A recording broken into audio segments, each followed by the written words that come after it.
This beautiful boat captain is my bride, Wendy, and I'm Ron, and this is our boat, the Mrs. H.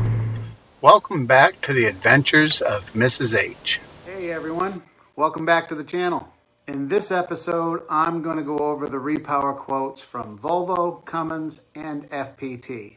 So don't move on, don't keep scrolling, but do keep watching. It's been almost 2 months since our last video, and I apologize for that.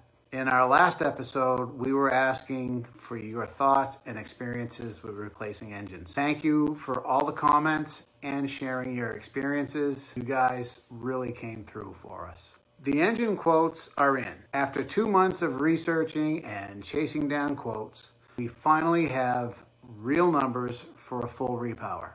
And I'm going to go over the details with you. When I started pricing new engines, I set my budget at $150,000. I figured that'd be enough. I narrowed it to 3 brands: Volvo Penta, Cummins, and FPT. All of them are quoted and rated at 480 horsepower. If you've done a repower or are planning one, well, I'd love to hear about it in the comments, so tell us all about it. Since we already have Volvos, I started there. I looked at new D8s and D6s. I thought I needed the larger 7.7 liter D8s due to torque, but I heard from a couple of owners with boats just like mine that told me they repowered with 480 horsepower D6s and absolutely loved them. So I asked my local Volvo dealer for a quote on the D6s. With new gears, which I'd want so I can switch to Volvo's modern single lever controls, the quote came in just shy of $150,000. And that did not include the labor to remove and install the engines. So that pretty much blew the budget right out of the water. I'm hearing that removal and install on the Post 42 isn't terrible. The builders at Post Marine had the foresight to install removable floor panels, which makes access clean and easy. Still, the yard says between $30,000 and $50,000 in labor. So that would push the total for the Volvos well beyond $180,000. Next up is the Cummins QSB 6.7, the 480 HO version. Everyone in the forums had great things to say about these engines. The Cummins dealer had a lead on a pair that would come from Hinckley Yacht. They had a last-minute build change, and they got stuck with the engines. With the Cummins, I'd keep my current gears, have them refreshed, and use Glendenning controls. The quote was just under $120,000, not including the controls or boatyard labor. So likely $160,000 or so by the time it was all said and done. My last option was the FPT N67s. The FPT is built by Fiat and uses the Cummins 6.7 block. With gears and controls, the estimate was just over $100,000. This was clearly the lowest and closest to staying within budget, or even under budget, if I reused my gears. I've heard great things about the FPT engines, but I also had heard a lot of negatives about their service network, lack of support, and poor parts availability. A part sourced from overseas could be a season-ending issue, especially here in Maine, where our season is so short. Now, before I get into what we decided, I have to tell you about the second opinion that we reached out for. It took almost 8 weeks to get the local authorized Volvo Penta technician on the boat. When he showed up, he was clean cut and looked pretty young enough that I wondered how much he could really know about these engines that were likely just a little older than he was. But he really surprised me and impressed me. He dove right into the engine room. He started disconnecting the connectors.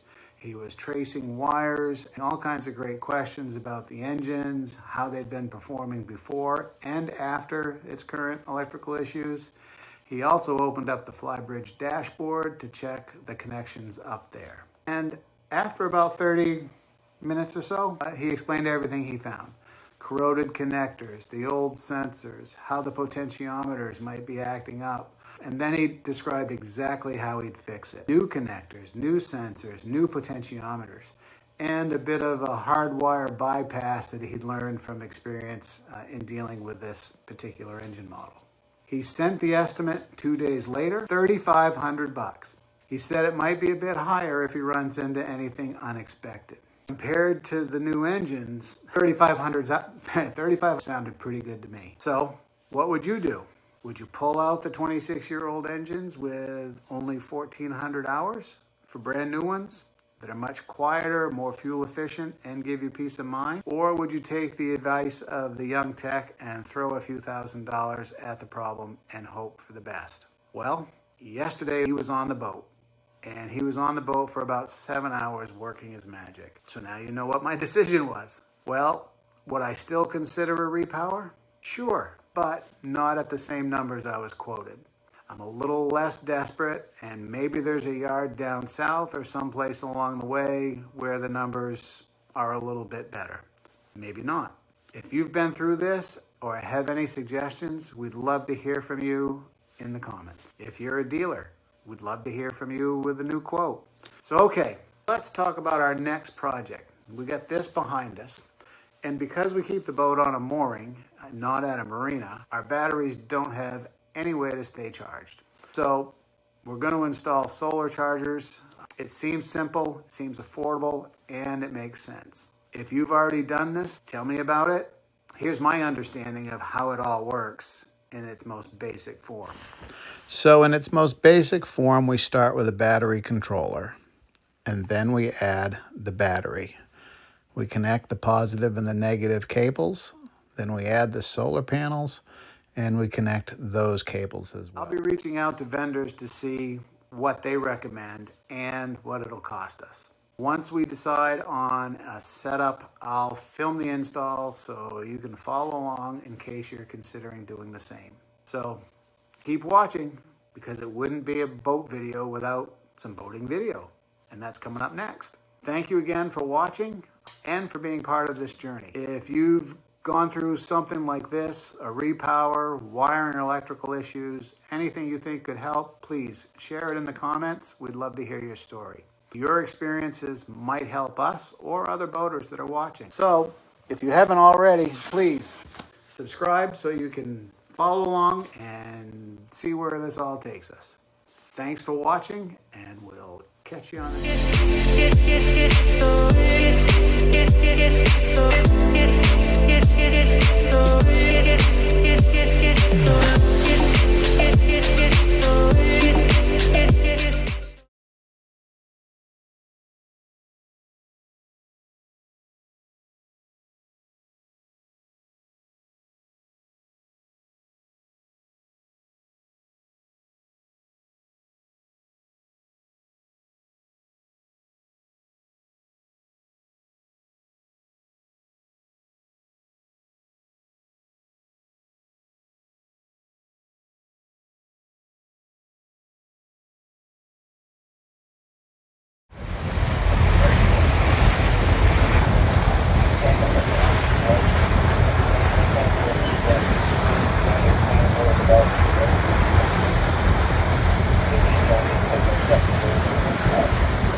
you didn't leave me.